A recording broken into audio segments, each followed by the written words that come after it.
इसलिए करवा चौथ के उद्यापन में लिखा है, करवा चौथ के उद्यापन में लिखा है, आप लोग करते होगे ना करवा चौथ का व्रत, उसका जब उद्यापन होता है तो एक थाली में 13 जगह पर 4-4 पूड़ी रखी जाती है। आप लोगों को तो मालूम होगा, आप लोगों ने करा होगा करवा चौथ का उद्यापन। एक थाली में 13 जगह पर पूड़ी और सीरा, सीरा मतलब हलवा रखा जाता है।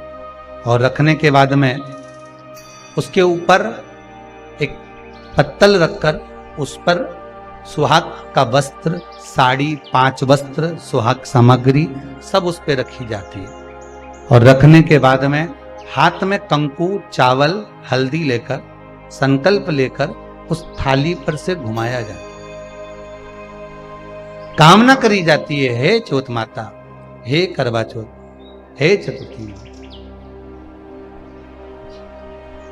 मेरे जीवन में मैंने आपका व्रत करा, मेरे इस व्रत को स्वीकार करना, मेरा सौभाग्य का, मेरा मांग का सिंदूर, मेरी भाल की बिंदी, मेरे हाथ का चूड़ा, मेरी पाँव की बिछोड़ी, इसको अमर करना मां।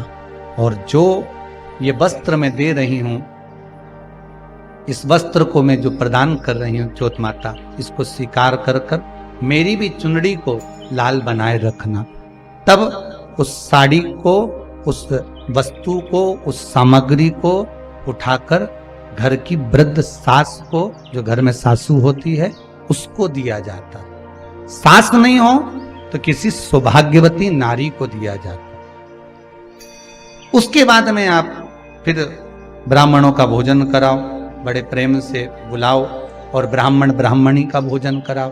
अब आज के जमाने में जो करवा चौथ का उद्यापन होता है, उसमें जब समाज की माताएं उद्यापन करती है तो केवल स्त्री स्त्री को भोजन करा देती है, पुरुष को नहीं कराती। पर करवा चौथ के उद्यापन में लिखा है कि ब्राह्मण का भोजन होना चाहिए, उसके साथ सौभाग्यवती नारी आए, उसकी पत्नी। पर अपन ने तो सोचा कि चौथ माता का उद्यापन है तो केवल स्त्री स्त्री को खिला दो, उद्यापन का पूर्ण फल मिल जाएगा। नहीं, उसका सुख नहीं, उसका आनंद नहीं, और देने का भी फल है महाराज। करवा चौथ का उद्यापन करो तो भोजन करने उसको बुलाओ जो अपने घर का हो, उसको उद्यापन में नहीं गिनो। अपने घर के लोगों तो वैसे ही भोजन करेंगे, घर का व्यक्ति तो वैसे ही भोजन करेगा ना, पर अपन ने उन्हीं को गिना। ने हमारी बड़ी जीजी के गिन लो, ने छोटी जीजी के गिन लो, ने भांजी के गिन लो, ने उसके गिन लो, ने उसके गिन लो, मैं 13-14 ऐसे इकट्ठा कर लिया, मैं साहब ये अपने इकट्ठे हो गए, ये तो अपने हो गए। ये तो तुम उद्यापन करोगे तो घर में इनको तो जिमाना ही पड़ेगा, क्योंकि तुम्हारे रिश्तेदार हैं। दूसरे को जिमा कर जब हम दान देते हैं, दान उसको लगता है जो दूसरे को दिया गया। कई लोग कहते हैं हमने बहन बेटी के दे दिया, तो बहन बेटी की दान लेती है? किस पुराण में लिखा है कि बहन बेटी दान लेती है? हमको वो भी बताना कि बहन बेटी दान लेती है, क्योंकि बेटी तो कन्यादान में जाती है। बेटी का कन्यादान होता है, वस्तु का दान नहीं। बेटी खुद दान में दी जा रही है, कन्यादान में। बेटी कभी दान नहीं लेती महाराज, बहन बेटियां कभी दान नहीं लेंगी। और बहन बेटियों को कह भी देना चाहिए, अगर भाभी बोले कि हमने जीजी को दान है, दान मान नहीं ले रहा है, देना हो तो ठाठ से हमारा हक दे रही हो। हम साल भर में आते हैं तो राखी पे साड़ी दे रही हो, ये हमारा हक है, क्योंकि हमारे मकान में रह रही हो, हक दे रही हो, दान नहीं। दान देना है तो पंडित जी के दो, दान देना है तो ब्राह्मण को दो, गौ माता को दो। हम दान नहीं ले रहे, हम अपना हक मांग रहे हैं। ऐसे नहीं दोगी तो काले कोट वाले भैया से लिवाएंगे, हमारा कहीं जाए। वस्त्र दिया, सिंगल नहीं, एक नहीं, 2 प्रदान करो, 5 दो। भाग दिया। करवा चौथ का जब उद्यापन करो तो आप चौथ माता से विनय कर निवेदन कर। कई माताएं बड़ी चतुर होती है, तीर्थ करने जाती है तो साथ में कपड़े ले जाती है दान करने के, तो कुर्ता तो दे देती है एक पंडित जी को, धोती दे देती है दूसरे। समझना जरा, ये भी बहुत ध्यान देने वाली बात है, ये कोई साधारण नहीं है। बहुत बहुत चतुर चतुर माताएं होती हैं, टोपी दे देगी एक को, साल दे देगी एक को। अब उसके मन में आया कि मैंने देखो कितना जोरदार पुण्य कमाया, मैंने सबके दिया। बोलो रे पंडित जी ने दिया कि नहीं दिया? अब पंडित जी बोलते हो हमें तो धोती मिली है, ये तो कुर्ता मिला, इसके तो ये सामान मिला, इसको ये मिला, तो ये, पर ये शास्त्र विमुख है। वस्त्र देना है तो पूर्ण दो। कैसा वस्त्र दो? पूर्ण।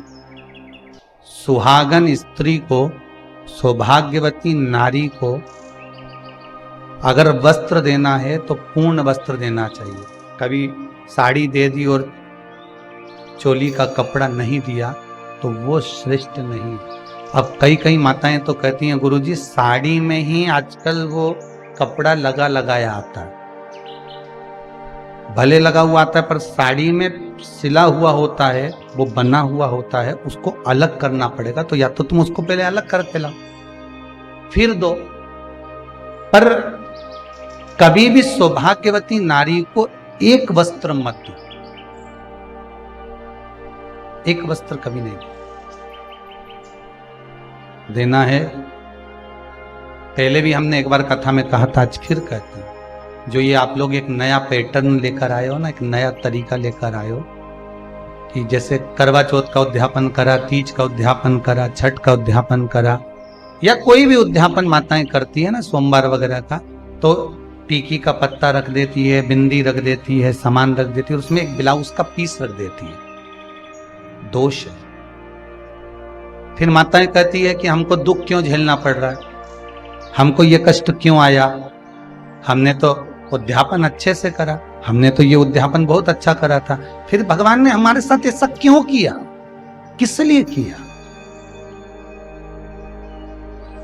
उसका दोषी परमात्मा नहीं है, उसके दोषी आप। आपको अगर वस्त्र देना था तो वस्त्र पूर्ण दो देना था। एक अकेला वस्त्र तो जब जीव के प्राण छूटते हैं तभी जाता। अगर आपको ब्लाउज पीस देना है तो पहले उसको, उसके साथ में एक जो हाथ में बांधने वाली मोली होती है, लच्छा होता है, पहले एक हाथ की मोली उसके अंदर रखो ब्लाउज पीस के साथ में, तो वो दो वस्त्र हो गए। तो एक नहीं कहलाएगा, फिर वो दो हो गए। पर माताएं पॉलीथीन में जब पैक करती है ना, पॉलीथीन में जमा लेती है, उसमें टीकी का पत्ता रख लेगी, वो लगाने की रख लेगी, कुंकू रख लेगी, सब कुछ रख लेगी, पर वस्त्र एक रखेगी।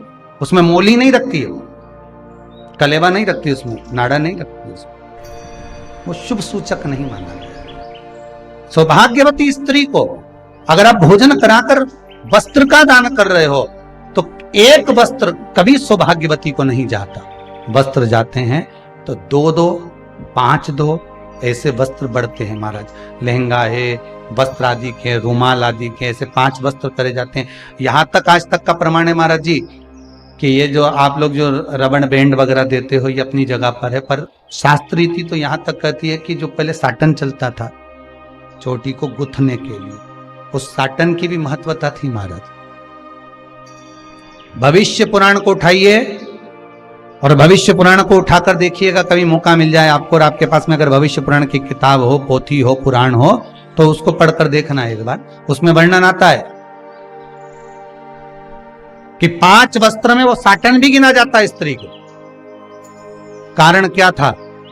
तो कहते हैं जो साटन का दान देते थे, रिबिन उसको कहते, साटन का रिबिन बोलते हैं उसको, तो उसका जब दान देते थे तो जो परिवार टूट रहा होता था, जिसके परिवार में सास बहू देवरानी जेठानी की लड़ाई होती थी, परिवार टूट रहा है, विभाजन की ओर चले जाता है, तो साटन का दान करने से परिवार जुड़ जाता था, इसलिए साटन दिया जाता था। अब आज के समय में तो कौन दे, फैशन है महाराज, थोड़ा वीआईपी चीज दो, तो भगवान भी क्या वीआईपी में जा, भगवान भी कर रहे वीआईपी, चलो।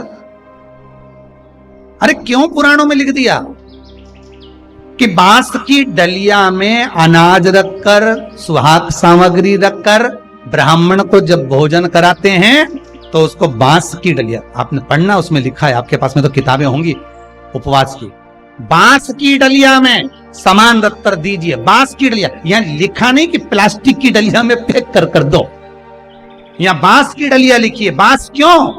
क्योंकि बांस शुभ कार्य का सूचक होता है। जब विवाह होता है तो बांस का मंडप लगता है, शुभ कार्य का सूचक होता है। बांस वंश की वृद्धि करता है।